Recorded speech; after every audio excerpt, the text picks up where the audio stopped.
Oh yeah, so yeah, for Tassie we went over in February to Melbourne to do racing, and then we left the truck down there and everything, and we put the car on the boat or the truck on the boat and went across to Tassie and spent 2 weeks down there. And yeah, we've been a bit of everywhere this year. We've been spoilt for this year for what we've done, and yeah, been everywhere. And I don't know, we put the truck on the boat. We've driven everywhere. I guess from, you could say, one end of the country up here to the bottom of Tassie. So I don't know.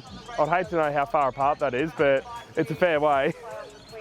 Pretty cool. Obviously, we did the Tassie Tile the week before, and their facilities down there are unreal, and what they had at Latrobe was unreal, and they did a really good job down there. But I guess when the head owner of Speedway Australia is the president of the track, it should be really good.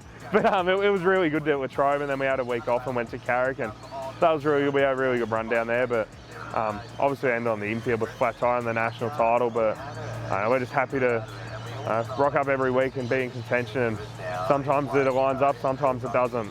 So last year for the National Modified and Production Stand title, we went over to WA to race, and then we ended up winning the WA Modified Stand title, which was a little unexpected for us. It was our first season, and then I heard it was Ellenbrook, and after racing the Proddy there, I've raced there a few times, like, I really wanted to do the title, but driving 4,500 Ks across the Nullarbor one way isn't really a viable option. So things lined up, and yeah, we were able to put together a deal for that event and get to defend the title, and it was even cooler to go back to back there. But I don't think I'll be doing it next year. We've done a bit of travelling this year, so we'll see what we do next year. But I think it's up in Carnarvon, so it's up north of WA. We've just come off the back of Maryborough 2 or 3 weeks ago, and we had pretty good pace there. So you know, we thought we'd come up here and support Cairns, and yeah, come and try and have a shot at 5K to win. So yeah, it's always a good time to come up here, and especially when you're racing for a good prize pool. You know, not even just for the $5 grand to win, but it's paying good throughout the line. So you know, it's always worth coming up here and support the other clubs, and hopefully try and take some money home with you. Like, originally we were meant to do Gladstone in mid-May and then come up here, and it had a lot more, well, not a lot more cars, it had, I guess, a bit more interest from Southerner cars. I think there was 5 or 6 Southerner cars coming up, which probably would have been better, but obviously you can't control the weather. Even if like there was something like a Gladstone one weekend, and then you come up here for a Friday or Saturday night and then manage to do a Sunday night show at Mareeba. I don't know what the options are or something like that, but obviously we're all here to race.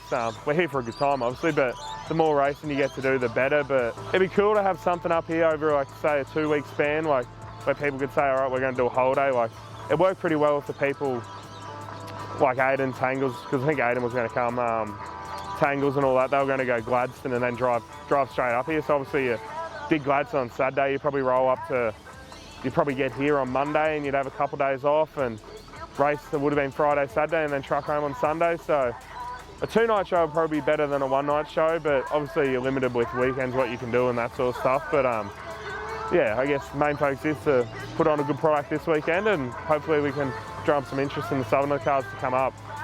No, it looks pretty good. We had a track walk a little bit earlier. Seems they're doing a lot more track prep behind us now, but you know, it's looking like it should be a good 2-lane track racing, and you know, hopefully we just be able to put on some good racing for the crowd. I've done a little bit of research on the last couple of meetings that you guys have done here, and you know, I watched the last show, the Nationals that you held last year, and obviously MMAC had engine failure, but yeah, no, the local guys here are really quick. So obviously, you know, your likes of Jorgo and Stevenson and John O'Collins and that are going to be really hard to beat. But you know, obviously Berkley as well, being such a Australia-wide talent that seems to be winning a lot across the country, will be very hard to beat. But you know, we'll just see how we go and hopefully stick it towards the pointy end. Will be good. It's Joel Berkley here. It'll be awesome to see everyone here at Cairns International Speedway tomorrow night. So hopefully you can all make it and we can put on a ripper show. Hey guys, Mason Cameron here, driving the RK26 VS Commodore. We hope to see you out here tomorrow night at the Cairns International Speedway. Should be a great night of racing.